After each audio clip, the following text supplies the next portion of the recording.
Olá, hoje vamos para o dia 38 do nosso devocional. E o tema de hoje é: não negocie com o pecado. Então, a palavra base que a gente vai usar hoje está em Tiago, capítulo 4, versículo 7, que diz assim: portanto, submetam-se a Deus e resistam ao diabo, e ele fugirá de vocês. Vamos para a reflexão agora. Já sabemos que somos chamados para ser santos, separados do mundo, ou seja, nossa vida, nossos comportamentos não podem compactuar com os padrões do mundo, né, do diabo, mas sim com os padrões de Deus. E o padrão do mundo é o pecado. Mas o que é o pecado? Segundo os dicionários, é a violação de um preceito religioso, de algum mandamento, ou seja, o mesmo que erros, lástimas, perversidades, perversões e vícios. Biblicamente, pecar é errar o alvo. Se o nosso alvo é sermos imitadores de Cristo, quando pecamos, nós erramos o alvo, tornamos-nos imitadores do inimigo de Deus, o diabo. Pensar dessa maneira é algo forte, não é mesmo? Mas é exatamente isso que o pecado representa em nossa vida. Ele quebra a nossa aliança com Deus e nos alia ao Pai das trevas. O pecado é quando nossas escolhas, nossos comportamentos, nossas palavras, nossos sentimentos e pensamentos estão recheados de princípios que não são os princípios de Deus para a nossa vida. Está em 1 João, capítulo 3, versículo 8. Aquele que pratica o pecado é do diabo, porque o diabo vem pecando desde o princípio. Para isso, o Filho de Deus se manifestou, para destruir as obras do diabo.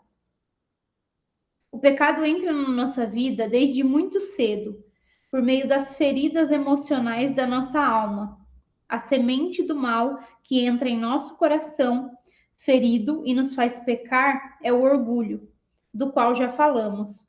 O orgulho chega fingindo que vai nos proteger de fraturas, rejeições e dores, mas ele é como uma erva daninha que endurece nosso coração, que nos torna mentirosos, impacientes, insubmissos, prepotentes e autossuficientes.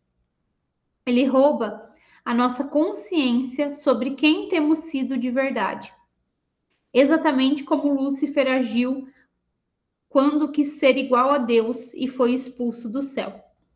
O pecado é tão ardiloso que ele cauteriza a nossa mente, ele cega nosso entendimento e ainda nos faz blasfemar contra Deus, dizendo que nós erramos porque fomos tentados por ele. Leia isto. Cada um, porém, é tentado pela própria cobiça, sendo por esta arrastado e seduzido. Então a cobiça, tendo engravidado, dá luz ao pecado, e o pecado, após ter se consumado, gera morte. Diz em Tiago, capítulo 1, versículo 14 e 15. O primeiro passo para não negociar com o pecado é mudar a narrativa, algumas vezes mentirosa e enganosa, que tira a autorresponsabilidade pelos nossos erros. Preciso admitir que eu sou a única responsável pelos meus pecados e mais ninguém. Não é o diabo e muito menos Deus que me fazem errar, mas sim os meus maus desejos. Claro que o inferno se alegra e celebra meus pecados e minhas más escolhas. Afinal de contas, quando peco, eu convido o diabo para ter acesso à minha vida, dou legalidade e autorização para ele agir em mim e na vida dos meus descendentes. Logo, quem é o responsável pelos seus erros e pecados? A resposta é você. Os maus desejos do seu coração o fazem errar, desobedecer, pecar, quebrar sua aliança com Deus e convidar o inferno a ter acesso à influência na sua vida. O passo seguinte para resistir ao diabo e afastá-lo da nossa vida é confessar nossos pecados, nos humilhar. Quando temos coragem de abrir a boca para outra pessoa e confessar nossos pecados, estamos praticando a auto-humilhação, estamos moendo o orgulho e assim quebrando a aliança com a mentira, que é filha do diabo.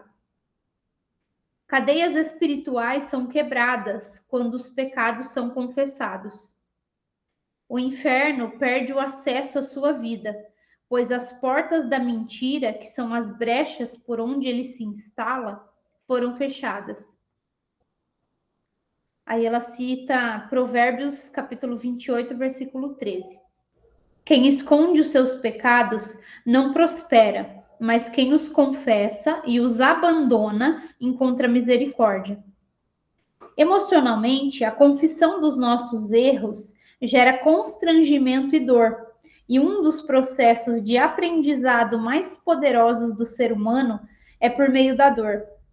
Sua mente vai entender que, se você cometer esse mesmo erro outra vez, vai passar novamente por essa dor e por esse constrangimento.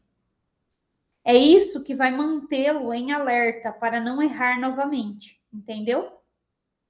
Deixe-me contar uma história sobre como funciona a resistência ao diabo na prática e como obedecer a Deus atrai prosperidade.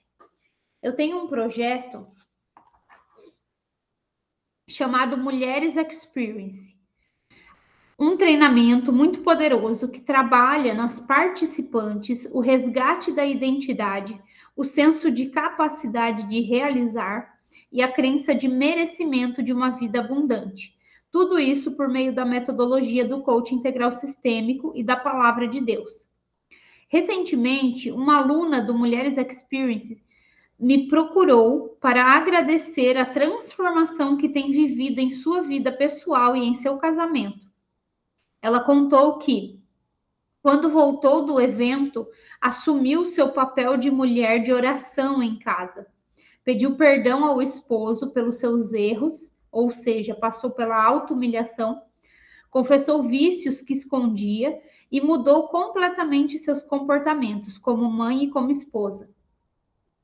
Ela chegou ao Mulheres Experience se sentindo inferior ao esposo, olhando para ele como um homem irrepreensível e se sentindo suja e não digna do seu amor, pois escondia alguns comportamentos e pecados e se sentia em dívida com aquele marido tão perfeito.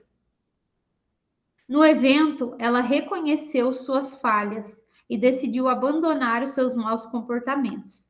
Abriu a boca para mim, confessando o seu pecado, ou seja, auto-humilhação, e tomou a importante decisão de resistir ao diabo.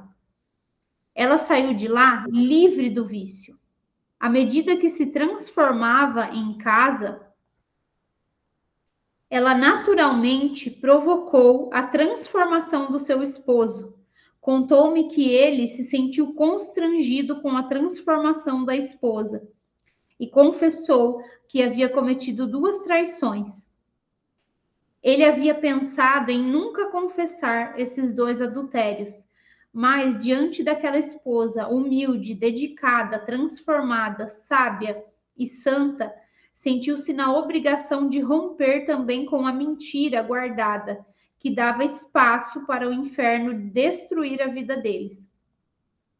Agora, os 2 são livres, limpos e quebraram todo o acesso que as trevas tinham à vida deles por causa dos pecados encobertos. Ela contou que hoje estão vivendo os melhores, mais lindos e felizes momentos do seu casamento e da sua família. Então, essa é a reflexão que ela traz hoje, né? E, assim, o que me chamou mais atenção, que eu marquei aqui, é a questão de levar o pecado a sério, né? De realmente vigiar e de entender que ele dá uma legalidade espiritual, ele dá uma autorização para que o diabo possa agir na minha vida e na vida das pessoas que eu amo. Então, eu acredito que assim, eu tomando para mim, eu preciso ser mais firme e mais radical em relação a combater todo tipo de pecado na minha vida, né? E não ser imparcial, sabe? Fazer verdadeiramente assim uma vigilância firme em relação a isso.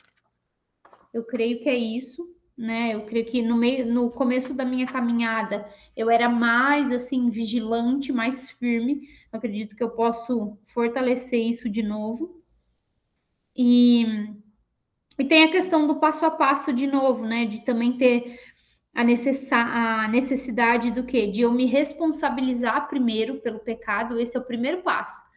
Porque quando eu me responsabilizo, eu não fico justificando e não fico dando desculpa, não fico colocando, tipo, eu fiz isso porque a outra pessoa fez aquilo.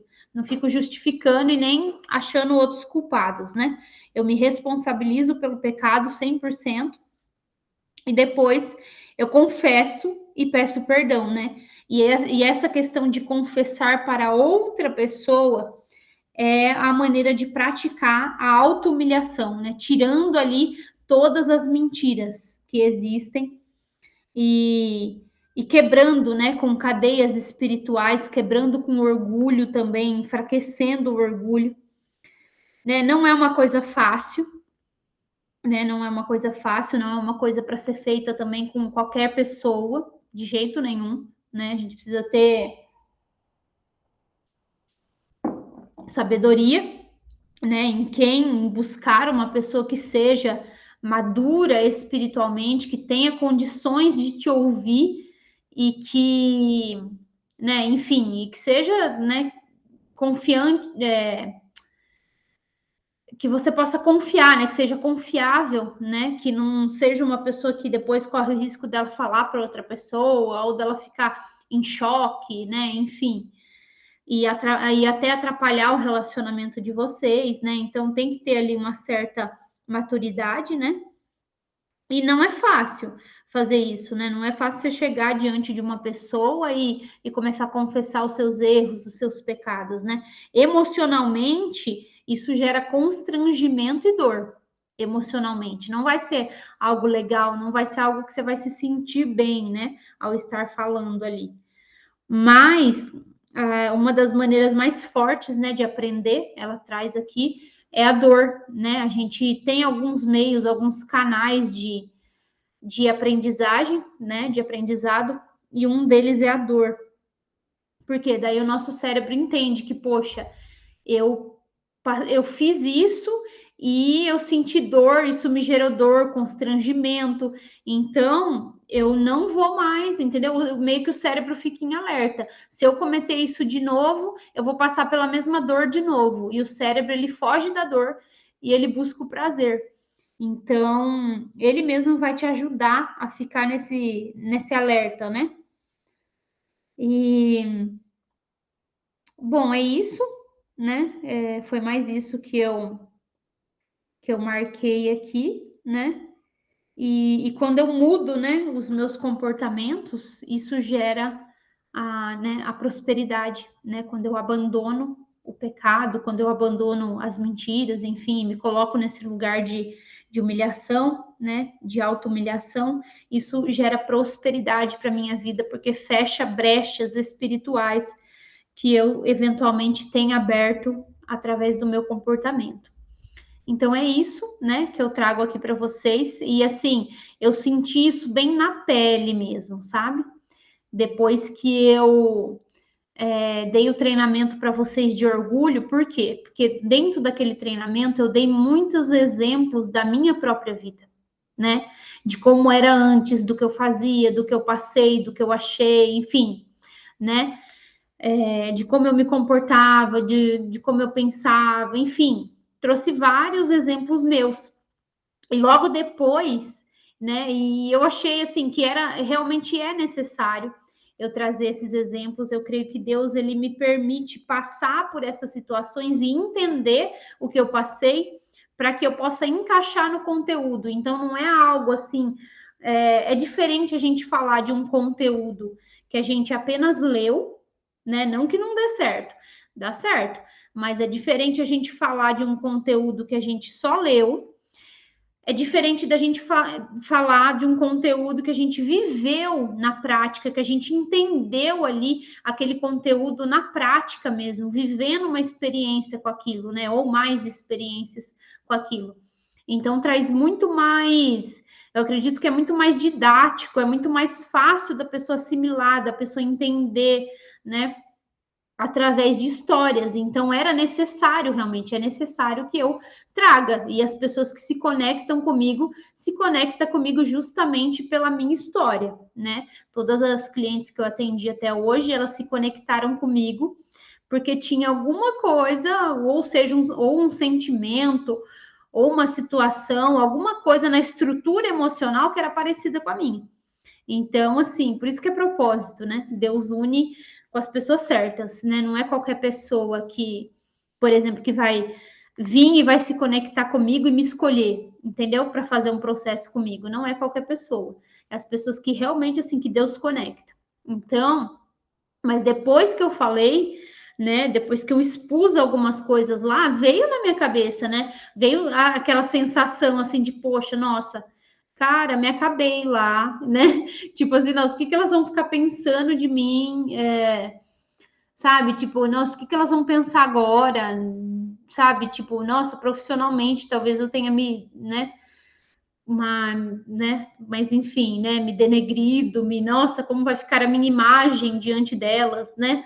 Então vem esses pensamentos, né? No emocional gera essa dor, esse constrangimento, sabe? Assim, de você ter confessado, de você ter falado, e cada processo desse é um processo de auto-humilhação, né? E é claro que assim, a gente não vai falar tudo diante das pessoas, né? Diante de um treinamento com um monte de gente. É lógico que não. A gente tem que buscar, igual ela falou aqui, né? São pessoas assim, igual ela fala no exercício, uma pessoa realmente estratégica, uma pessoa madura, que tenha condições, né? Espiritual, emocional, para poder receber aquela sua demanda. Mas assim, como isso já foi algo que eu já passei, né? Enfim, já se tornou já uma experiência, então eu trouxe, mas mesmo assim me veio ainda esses pensamentos e esse sentimento de tipo, nossa, sabe? Mas foi o certo a ser feito, né? E eu creio que cadeias espirituais foram quebradas na minha vida aquela noite e também na vida de todas as pessoas que estavam, né, participando, porque a pessoa é muito mais fácil ela aprender com o exemplo, né, do que eu trazer somente ali a, a questão da letra, né, do conhecimento ali. A pessoa aprende muito mais quando eu trago a letra, trago o conhecimento, trago a base teórica, mas eu trago também um exemplo prático de vida, né? Então, é isso, né? Tô te falando porque né, eu espero que você vá fazer esse exercício, né? Eu também quero fazer esse exercício outras vezes mais, tenho até planejado já, né, em qual ambiente que eu vou conversar, enfim, mas que fique claro para você que você vai se sentir assim, você vai ficar pensando depois, nossa, o que a pessoa vai pensar de mim? E a minha imagem, vai vir aquele sentimento, sabe? Mas creia que espiritualmente você está dando um salto, né? E está fechando brechas. E é isso que importa, né? Então é isso, um abraço e até amanhã. Fica com Deus.